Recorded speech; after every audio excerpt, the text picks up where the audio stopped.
अभी कुछ दिन पहले 22 जनवरी के दिन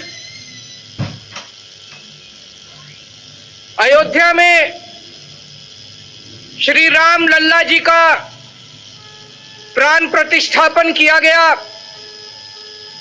ये पूरे देश के लिए, पूरे विश्व के लिए एक बेहद गर्व की, खुशी की और बधाई की बात थी। चारों तरफ लोगों ने खूब उत्सव मनाया। एक तरफ जहां हमें श्री रामचंद्र जी की भक्ति करनी है, दूसरी तरफ हमें उनके जीवन से प्रेरणा लेकर उनके संदेश को अपने जीवन में ढालने की कोशिश करनी है।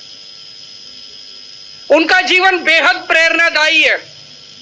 तमाम किस्से हैं उनके जीवन से जो हमें संदेश देते हैं त्याग का, बड़े से बड़े त्याग का, प्यार का, मोहब्बत का। हम सब जानते हैं किस तरह से अपने पिताजी के एक आदेश के ऊपर, अपने पिताजी के कहने पे अपना तमाम राजपाट त्याग करके वो वनवास चले गए। कल सुबह भगवान राम का राज्याभिषेक होने वाला था। अयोध्या के अंदर तमाम तैयारियां कर ली गई थी। सभी अयोध्यावासी हर्षोल्लास में झूम रहे थे। सभी अयोध्यावासी बहुत खुश थे कि कल सुबह भगवान राम अयोध्या के राजा बनेंगे। सब लोग तैयार थे।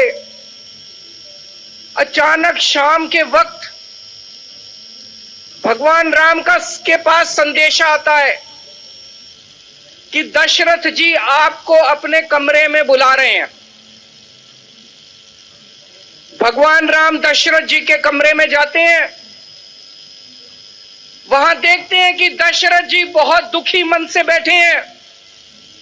माता कैकेयी उनके पास है। कमरे में घुसने के बाद माता कैकेयी उनको बोलती है कि महाराज ने मुझे 2 वर दिए हैं और मैंने उनसे वो दोनों वर मांगे हैं। पहला वर कि भगवान राम को 14 वर्ष के लिए वनवास जाना होगा और दूसरा वर कि उनकी जगह भरत को अयोध्या का राजा बनाया जाएगा। मैं सोच रहा था कि अगर आज का परिप्रेक्ष्य होता, आज का माहौल होता, पूरे अयोध्यावासी भगवान राम के साथ थे, पूरे अयोध्यावासी भगवान राम को प्यार करते थे। अगर भगवान राम कहते मैं नहीं मानता, पूरी अयोध्या भगवान राम के साथ खड़ी होती। लेकिन भगवान राम तो भगवान थे। उन्हें किसी राजपाट से मोह नहीं था। उन्होंने माता कैकेयी को और महाराज दशरथ को कहा कि महाराज, रघुकुल रीत सदा चली आई, प्राण जाए पर वचन न जाए। आपके वचन का पालन होगा। उन्होंने 2 मिनट के अंदर निर्णय लिया कि वो राजपाट नहीं संभालेंगे और 14 वर्ष के लिए वनवास जाएंगे, बिना किसी गम के, बिना किसी दुख के। चेहरे पर मुस्कान के साथ भगवान ने उनसे विदा ली और खुशी खुशी 14 वर्ष वनवास के लिए चले गए। इससे हमें सीख मिलती है कि अपने माँ बाप की आज्ञा का पालन करना चाहिए। इससे हमें सीख मिलती है कि हमें निर्मोह भाव से, निस्वार्थ भाव से सेवा करनी चाहिए। इससे हमें सीख मिलती है कि हमें किसी तरह का त्याग करने से पीछे नहीं हटना चाहिए। एक तरफ भगवान राम जब वनवास के लिए गए, उस वक्त भरत अपनी नानी के घर गए हुए थे। वो अयोध्या में नहीं थे। जब भरत लौट के आए और उन्हें पता चला कि उनकी माता कैकेयी ने महाराज दशरथ को कह के भगवान राम को 14 वर्ष के लिए वनवास भेज दिया,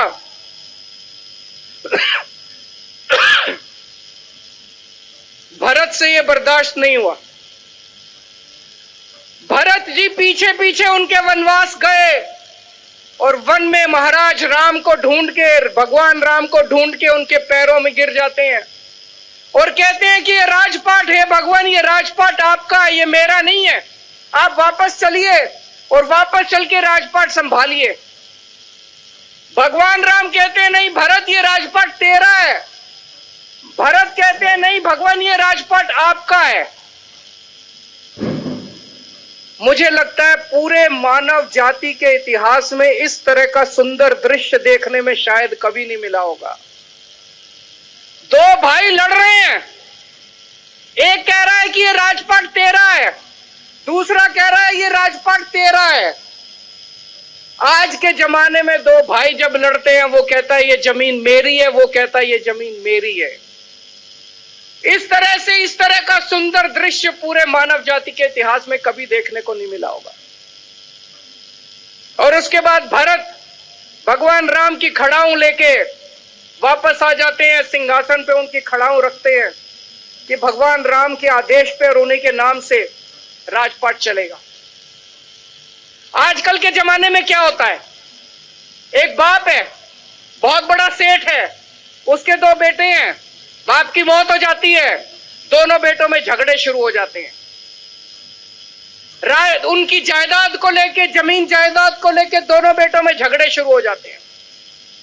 दोनों बेटे अपने आप को भगवान राम का चेला मानते हैं, भगवान राम का शिष्य मानते हैं और दोनों भाई लड़ रहे हैं आपस में, कोर्ट में, कचहरी में, आपस में लड़ रहे हैं दोनों भाई, ये जमीन मेरी, ये जमीन मेरी। दोनों ने राम नाम का दुपट्टा ओढ़ रखा है। आसमान में अगर भगवान राम बैठे होंगे तो टप टप आंसू बहा रहे होंगे, ये कैसे मेरे भक्त आ गए जो मेरा संदेश भी नहीं मानते। हमें भगवान राम के जीवन को अपने जीवन में ढालना है, उनके संदेश को अपने जीवन में ढालना। भगवान राम जाति को नहीं मानते थे, वो जाति के आधार पे भेदभाव नहीं करते थे। जब भगवान राम वनवास गए, चारों तरफ बात फैल गई कि भगवान राम वनवास आए हैं। बड़े बड़े राजा, बड़े बड़े लोग उनके दर्शन करना चाहते थे। वन में एक माता शबरी थी, शबरी माता थी। वो ऐसी जाति से आती थी जिसको समाज के अंदर जो छुआछूत से प्रताड़ित थी। माता शबरी छुआछूत से प्रताड़ित थी, वो ऐसी जाति से आती थी। उन दिनों में उसे छोटी जाति कहते थे, छोटी जाति से आती थी। भगवान राम की परम भक्त थी।